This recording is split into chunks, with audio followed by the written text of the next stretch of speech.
నా పేరు doctor CL Venkatrao. నా సెల్ నంబరు, వాట్సాప్ నంబరు 9848055806 9848455806. మనం రకరకాల ఆకుకూరలు రోజు వాడుతుంటాం. వాటన్నిటిలో కూడా ఒక విశిష్టమైంది సుగంధాన్ని వెదజల్లుతుంది. ఇంట్లో ఉంటే ఇంట్లో సుగంధం. అట్లాగే గ్రామంలో ఈ పంట వేస్తే ఊరంతా కూడా చక్కటి వాసన వస్తుంది. అది కొత్తిమీర. కొత్తిమీర అంటే ధనియాల గింజలు జల్లితే వచ్చే మొక్కే కొత్తిమీర. కోరియాండర్ అంటారు ఆంగ్ల భాషలో. రైతులు ఈ ధనియాలను చల్లి కొత్తిమీర అక్కడ ఉన్నప్పుడు ఆ గాలికి ఊరంతా కూడా చక్కటి మంచి వాసన వస్తూ ఉంటుంది. ఈ కొత్తిమీరని దాదాపు అన్ని కూరల్లో వాడుతుంటాం. కొత్తిమీర పచ్చళ్ళలో కూడా వేసుకుంటాం. శాకాహారము, మాంసాహారం అన్నిట్లో కొత్తిమీర. ఇంకా కొత్తిమీర సాలడ్లో కూడా పెట్టుకుని ఉల్లిపాయ, నిమ్మకాయ, క్యారెట్, కీరా దోసకాయ వీటితో పాటు కొత్తిమీర కూడా తినేస్తుంటారు. పచ్చి కొత్తిమీర తినటం కూడా ఆరోగ్యకరమే. కొత్తిమీరలో పీచు అధికంగా ఉంటుంది.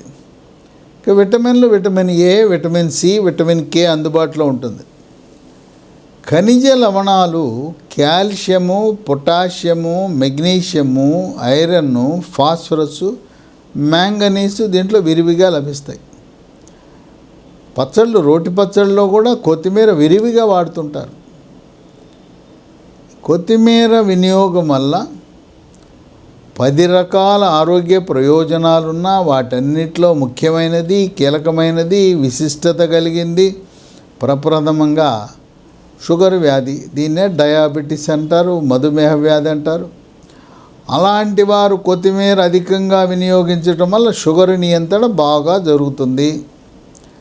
రక్తంలో గ్లూకోజ్ శాతం స్థిరీకరించబడుతుంది. ఎవరికి షుగర్ ఉన్నా మన ఇంట్లో తప్పనిసరిగా గ్లూకోమీటర్ అనే పరికరం ఉండి తీరాల్సిందే. ఖరీదు ఎక్కువే ఉండదు, 700-800 ఉంటుంది. అదేమీ బ్రహ్మ విద్య కాదు. చదువు రాని వాళ్ళు కూడా సెల్ ఫోన్ వినియోగం తెలిసిన ప్రతి ఒక్కరూ కూడా గ్లూకోమీటర్లో మీ రక్తంలో గ్లూకోజ్ ఎంతో తెలుసుకోవచ్చు. పరగడుపున ఏమీ తినకుండా ఒక రీడింగు, తిన్న తర్వాత ఒక రీడింగ్ చూసుకుంటారు. చూసుకుని బ్రహ్మాండం అని భుజాలు ఎగరేస్తుంటారు. ఆ రోజు చేసిన పరీక్ష కాదు. నిజంగా మీ షుగర్ కంట్రోల్లో ఉందా లేదా తెలుసుకోవాలంటే అది మనం ల్యాబొరేటరీకి వెళ్ళి చేయించుకోవాలి ఆ పరీక్ష. దాని పేరు HbA1c, గ్లైకేటెడ్ హీమోగ్లోబిన్ అంటారు. అది 7 కంటే తక్కువ ఉండాలి. 7 కంటే తక్కువ ఉంటే బ్రహ్మాండం అనండి. అది చూస్తే మీరు నోరు వెళ్ళబెడతారు. కొంతమందికి 10, 11, 12 ఉంటుంది. మగవారికి 11, 12 ఉంటే పురుషాంగము మీకు సహకరించదు. పురుషులకు లైంగిక సామర్థ్యం తగ్గిపోతుంది. మళ్ళీ ఆ 12 నుంచి HbA1cకి 7కు తీసుకురండి. మళ్ళీ యథావిధిగా మీ లైంగిక సామర్థ్యం మెరుగుపడుతుంది. ఈ షుగర్ కంట్రోల్ చేయకుండా HbA1c 11, 12, 10 పెట్టుకుని లేనిపోయిన ఈ వ్యాపార ప్రకటనలు చూసి లైంగిక సామర్థ్యం పెరగడానికి అనేకమైన మందులు వాడుతున్నారు. అది కాదు. ప్రతి ఒక్కరూ లైంగిక సామర్థ్యము తగ్గిన వారు మీకు షుగర్ ఉందా లేదా ముందు తెలుసుకోండి. మీకు షుగర్ ఉందని తెలుసు, గ్లైకేటెడ్ హీమోగ్లోబిన్ 7కు తీసుకురండి. ఆ 7కు తీసుకురావాలంటే వరి అన్నం మానేయండి, గోధుమలు మానేయండి, చిరుధాన్యాలు వాడండి, కంట్రోల్లోకి వస్తుంది. రాగి, జొన్న, సజ్జ, కొర్రలు, అరిగెలు, సామెలు, ఊదలు, అన్నమన్నా తినండి, జావన్నా తాగండి, లేదు పుల్కా రూపాన్ని తినండి. ఆశీర్వాద్ వాళ్ళు ఇవన్నీ కలిపి పిండి అమ్ముతున్నారు. అయితే దాంట్లో గోధుమ పిండి కూడా ఉంటుంది. గోధుమ పిండి లేని మల్టీగ్రెయిన్ ఆశీర్వాద పిండితో రొట్టెలు చేసుకోండి. అందువల్ల లైంగిక సామర్థ్యం తగ్గితే షుగర్ పరీక్ష, దాంట్లో కూడా HbA1c చాలా కీలకం. థైరాయిడ్ కూడా లోపం ఉన్నప్పుడు లైంగిక సామర్థ్యం తగ్గుతుంది. మీరు రక్త పరీక్ష T3, T4, TSH అనే పరీక్ష చేయించండి. ఈ 2 పరీక్షలు చేయించుకోకుండా యూట్యూబ్లో ప్రకటనలు వచ్చినాయని ఆ కొట్టాలి, ఈ కొట్టాలి, ఆ మందులు, ఈ మందులు వాడితే ఉపయోగం లేదు, ప్రయోజనం లేదు. మీ లైంగిక సామర్థ్యం తగ్గటానికి గల కీలకమైన కారణం షుగర్ నియంత్రణ లేకపోవటము, థైరాయిడ్ సరిగా పనిచేయటం లేదు అని గమనించండి. ఇక 2, ఈ రోజున మానసిక ఒత్తిడి, ఆందోళన, ఆర్థిక సమస్యలు, భార్యాభర్తల మధ్య ఘర్షణ, పిల్లలకి కోరిన విద్యా సంస్థలో సీట్లు రావు. ఈ మానసిక ఒత్తిడి పెరిగిపోయి ప్రతి ఇంట్లో కూడా బీపీలు పెరిగిపోతూ ఉన్నాయి. బీపీ పెరిగితే పొద్దున ఒక ట్యాబ్లెట్, కొంతమంది రాత్రిపూట రోజుకు 2 వేసుకునే వాళ్ళు ఉన్నారు, లేదంటే పొద్దునే టిఫిన్ తర్వాత 1 వేసుకుంటారు. ఈ బీపీ ఉన్నవాళ్ళు కొత్తిమీర తింటే బీపీ నియంత్రణ బాగా జరుగుతుంది. 3, మెదడు పనితీరుని మెరుగుపరుస్తుంది. మానసిక ఒత్తిడి, కుంగుబాటు, టెన్షను, డిప్రెషన్ను దూరం చేస్తుంది. వృద్ధాప్యంలో వచ్చే మతిమరుపు వ్యాధి, ఆల్జీమర్స్ కూడా త్వరితగతిన రాకుండా చేస్తుంది. జ్ఞాపక శక్తిని కూడా పెంచే గుణం ఉన్నది ఈ కొత్తిమీరకి. నరాల బలహీనతను కూడా చెక్ పెడుతుంది. ఇక 4, మన పెద్దలు ఈ కూరలు, ఆకులు వీటన్నిటిని కూడా ఎందుకు వాడటం మొదలుపెట్టారంటే వాటిలో అనేకమైన ఆరోగ్య ప్రయోజనాలు ఉన్నాయి. కొత్తిమీర తింటే జీర్ణ ప్రక్రియ సాఫీగా జరుగుతుంది. జీర్ణరసాలైన జఠరరసము, క్లోమరసము, పైత్యరసం యొక్క ఉత్పత్తి బాగా జరుగుతుంది. అజీర్తిని తరిమి కొడుతుంది. మలబద్ధకం లేకుండా చేస్తుంది. మలబద్ధకం ఉన్నవారికి మొలలు వస్తాయి. వీటినే అరిసె మొలలని, మూలశంక అని పైల్స్ అంటారు. మీరు మలబద్ధకాన్ని నివారించుకోకుండా మొలలకి ఎన్ని చికిత్సలు చేసినా పనిచేయవు. ఆయింట్మెంట్లు పెడతారు, మందులు వేసుకుంటారు, ఆపరేషన్ చేయించుకుంటారు. మీ మలబద్ధకం నివారించకపోతే మొలలు మళ్ళీ ప్రత్యక్షమవుతాయి. మలబద్ధకానికి ప్రధాన కారణం థైరాయిడ్ గ్రంథి సరిగా పని చేయకపోవటం అనేది కూడా మీరు గమనించాలి. ఇక 5, కొంతమందికి మానసిక ఒత్తిడి వల్ల దాని ప్రభావం పొట్ట మీద చూపిస్తుంది. పొట్టలో గుడగుడలు, గ్యాస్ నిండిపోవటం, తేపులు, అపానవాయు వెళ్ళిపోవటం. ఇక వీళ్ళు ఇటువంటి పరిస్థితిని ఇరిటబుల్ బవల్ సిండ్రోమ్ IBS అంటారు. ఇక వీళ్ళు టాయిలెట్లోకి వెళ్ళారంటే అరగంట, గంట కూర్చుంటారు. 5-10 నిమిషాలు కాదు, గంట కూర్చుంటారు, అరగంట కూర్చుంటారు. మళ్ళీ గంటకోసారి, 2 గంటలకు ఒకసారి వెళ్తే అక్కడ ఏమొస్తుంది? ఏమి రాదు. కొంచెం గాలి పోతుంది, కొద్దిగా జిగురు పడుతుంది. ఇరిటబుల్ బవల్ సిండ్రోమ్ ఉండే వాళ్ళకి జిగురు పడుతూ ఉంటుంది, కొంచెం నెత్తురు పడుతుంటుంది. కొంతమందికి ఒక దురలవాటు ఉంది, మలము పూర్తిగా బయటికి రావట్లేదని చెప్పి ఏలు పెట్టి బయటికి తీస్తుంటారు. ఇది చేయకూడదు సుమా. ఇప్పుడు దాకా మీరు మలద్వారంలో ఏలు పెట్టి లోపల నుంచి తీసే అలవాటు ఉంటే వెంటనే మానండి. అది మానకపోతే లోపల పుండు ఏర్పడి క్యాన్సర్ కూడా వస్తుంది. అది చాలా చెడ్డ అలవాటు. ఇది గ్యాసు ఇవన్నీ కాదు, మానసిక ఒత్తిడి ఉంది కనుక యోగా, ప్రాణాయామము, ధ్యానము, వ్యాయామం చేస్తూ ఇంకా తీవ్రమైన మానసిక సమస్య ఉంటే మానసిక వ్యాధుల నిపుణులు సైకియాట్రిస్ట్ దగ్గర కూడా వెళ్ళాలి. ఇరిటబుల్ బవల్ సిండ్రోమ్ గ్యాస్ట్రోఎంట్రాలజిస్టులు చుట్టూ తిరగటమే కాకుండా మీరు మానసిక వైద్య నిపుణుడి దగ్గరికి వెళ్తే పరిష్కారం లభిస్తుంది. ఈ కొత్తిమీర తింటే IBSకి చాలా బాగా ఉపయోగపడుతుంది, దీన్ని నియంత్రించడానికి. ఇక 6, చర్మ సౌందర్యాన్ని కాపాడుతుంది. చర్మము కాంతివంతంగా నిగనిగలాడుతుంది, మెరిసిపోతుంది, ముఖం కళగా ఉంటుంది, ముఖంపై మచ్చలు, మొటిమలు రాకుండా చేస్తుంది.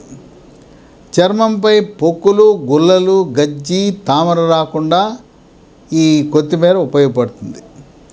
7 రోగ నిరోధక శక్తిని పెంచి శరీరంలోకి బ్యాక్టీరియా, వైరస్, ఫంగస్ ప్రవేశించకుండా నిరోధించి అంటువ్యాధులైన అతిసార వ్యాధి, గ్యాస్ట్రోఎంట్రైటిస్, వాంతులు, విరోచనాలు, కలరా, కామెర్లు, టైఫాయిడ్, టీబీ, న్యూమోనియా లాంటి అంటువ్యాధులు ప్రబలకుండా కాపాడుతుంది. ఇది ఉపయోగించిన వాళ్ళు కోవిడ్ కూడా ఏదో వచ్చి అట్టా వెళ్ళిపోయింది. ఆ రక్తంలో ఆక్సిజన్ శాతం పడకుండా. ఇప్పుడు వైరస్ల వల్ల డెంగ్యూ అని, చికెన్ గున్యా అని, మెదడు వాపని, మంకీ పాక్స్ అని ఎన్ని వస్తున్నాయి కదా. కొత్తిమీర తింటే వైరస్లు మీ శరీరంలో ప్రవేశించినా వాటి ప్రతాపం చూడకుండా అదిమి పడుతుంది. ఆ జబ్బు రాకుండా నియంత్రిస్తుంది. 8 కంటి చూపుని మెరుగుపరిచి రేజీకటిని లేకుండా చేస్తుంది. 9 రక్తంలో చెడు cholesterol, bad cholesterol, LDL cholesterol అంటారు. దానివల్లనే అది అధికంగా ఉండటం వల్లనే హార్ట్ అటాక్, గుండెపోటు వస్తుంది. ఇది ఎలా తెలవాలంటే ఉదయం పరగడుపున ఏమి తినకుండా లిపిడ్ ప్రొఫైల్ అనే టెస్ట్ చేయించుకుంటే ఈ చెడు కొలెస్ట్రాల్ అధికంగా ఉంటే మీ కొంప ముంచుతుంది. ఒకరోజు హార్ట్ అటాక్ వచ్చేస్తుంది. హార్ట్ అటాక్ అనేది కోవిడ్ వచ్చి తగ్గిన వారికి, మరీ ముఖ్యంగా 2వ వేవ్లో కోవిడ్ వచ్చిన వారికి ఎక్కువగా వస్తూ ఉంది. ముందుగానే హార్ట్ అటాక్ పసిగట్టాలంటే 3 రకాల పరీక్షలు ఉన్నాయి, చేయించుకోండి. 1 ఈసీజీ, 2 2D ఎకో, గుండెకు స్కానింగు, 3వది టీఎంటీ ట్రెడ్మిల్ అని స్ట్రెస్ టెస్ట్ అంటారు. బెల్ట్ మీద నడిపిస్తారు, తర్వాత పరిగెత్తిస్తారు. 2D ఎకోలో కానీ టీఎంటీలో మార్పులు గమనించిన తరువాత యాంజియోగ్రామ్ పరీక్ష చేయించుకోండి అని గుండె డాక్టర్ చెబితే అశ్రద్ధ చేయొద్దు, నిర్లక్ష్యం చేయొద్దు, వెంటనే చేయించేసుకోండి. గతంలో లాగా కాదు, ఈ రోజుల్లో యాంజియోగ్రామ్ అంటే చాలా సులువు. ఇంతకుముందు తొడ దగ్గర పొడిచి అక్కడ ఇసుక సంచి పెట్టేవారు, కాలు కథపొద్దు అనేవారు, ఓ రోజంతా ఉంచేవారు. అప్పుడు కొంచెం ఇబ్బందికరంగానే ఉండేది. ఇప్పుడు మామూలు సాదా సీదా ఈ సిటీ స్కాన్ ఎటకో ఇది కూడా అంతే. మణికట్టు దగ్గర రేడియల్ ధమని ద్వారా యాంజియోగ్రామ్ చేస్తే మీకు ఏమీ లేకపోతే 3 గంటల్లో పంపించేస్తారు. ఒకవేళ ఏదైనా కరోనరీ ధమనులు, గుండె కండరాలకు రక్తము సరఫరా చేసే ధమనులలో ఏదైనా అడ్డుపడి ఉంటే దాన్ని తొలగించి స్టెంట్ అనేస్తారు. ఆ స్టెంట్ వేసినా కూడా ఓ రోజులో వెళ్ళిపోవచ్చు. ఈ యాంజియోగ్రామ్ పరీక్షకి, స్టెంట్లు వేయటానికి ఆంధ్రప్రదేశ్ రాష్ట్రంలో ఎన్టీఆర్ వైద్య సేవ కింద, తెలంగాణలో ఆరోగ్యశ్రీ కింద ఉచితంగా కార్డులు ఉన్న వాళ్ళకి, రేషన్ కార్డులు ఉన్న వాళ్ళకి చేస్తున్నారు. గతంలో ఈ స్టెంట్ అంటే ఒక రక్తనాళం మూసుకుపోతే మాత్రమే స్టెంట్ వాడాలి, 1 కంటే ఎక్కువ మూసుకుపోతే ఎక్కువ స్టెంట్లు వేయకూడదని అంటూ ఉండేవారు. ఇప్పుడేముంది, గుండెలో బ్లాకులు ఉంటే 1, 2, 3, 4, 5, 6, 7 స్టెంట్లు వేస్తున్నారు. అంటే ఆపరేషన్ లేకుండా స్టెంట్ల ద్వారా చాలామంది చికిత్స పొంది ఆరోగ్యకరంగా ఉంటున్నారు. కనుక మీరు ఎవరైనా బైపాస్ ఆపరేషన్ అని అంటే ఇంకో డాక్టర్ దగ్గరికి వెళ్ళి, అయ్యా నాకు బైపాస్ కాకుండా స్టెంట్లు వేయటం ద్వారా ఏమైనా అవుతుందా, పని అవుతుందా అని అడగండి. 10 వృద్ధాప్యంలో ఎముక పెళుసుదనం వస్తుంది. దానివల్లనే నడుము నొప్పి, మోకాళ్ళ నొప్పులు, మెడ నొప్పులు వస్తాయి. ఇది కాకుండా దెబ్బ తగలకుండానే తుంటేమి కిరిగిపోయి నడుస్తుండగానే కింద పడిపోతారు.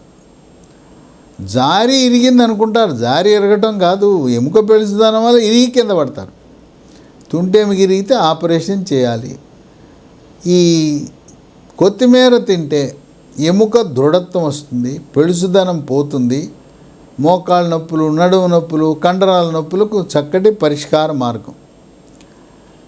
ఇన్ని 10 రకాల ఆరోగ్య ప్రయోజనాలున్న సుగంధం వెదజల్లే కొత్తిమీర తినడం అనేది శ్రేష్టము, శ్రేయస్కరము, ఆరోగ్యకరము, ఆనందదాయకం. ఇది కొత్తిమీరని సాలడ్తో పాటు మనం నవిలేసేయచ్చు, తినేసేయచ్చు. ప్రతి ఒక్కరూ ప్రతిరోజు కూడా తినవలసిన మనము ఆకు కొత్తిమీరని గమనించండి.